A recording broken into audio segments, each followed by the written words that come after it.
ជំរាបសួរបងប្អូនថ្ងៃនេះខ្ញុំរៀនទី15រៀនភាសាកូរ៉េដោយខ្លួនឯងបើអានទៅ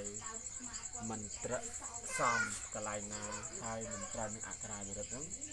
សូមមេត្តាខន្តីអភ័យទោសចោះ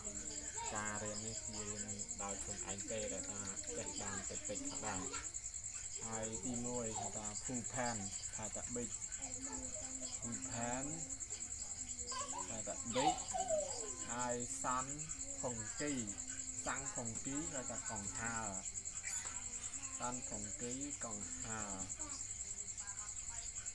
ខ្យក់ថាតាជញ្ជាំងអឺជញ្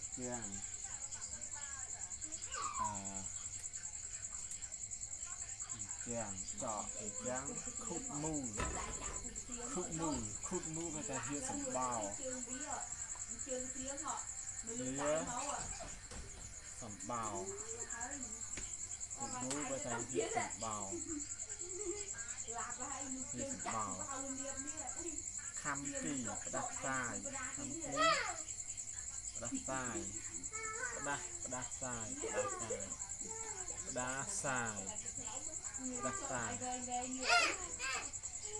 ហើយទី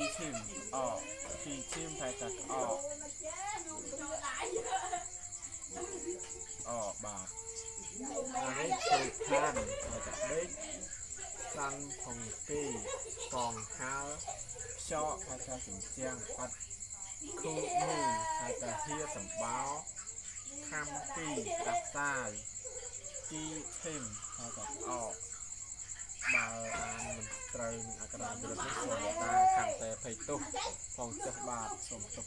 ចំហទុកពីមុនផងបាទអានដឹងត្រូវអក្ខរាតាមអក្ខរាវិរុទ្ធភាសាកូរ៉េអត់ទេបាទសូមអរគុណច្រើន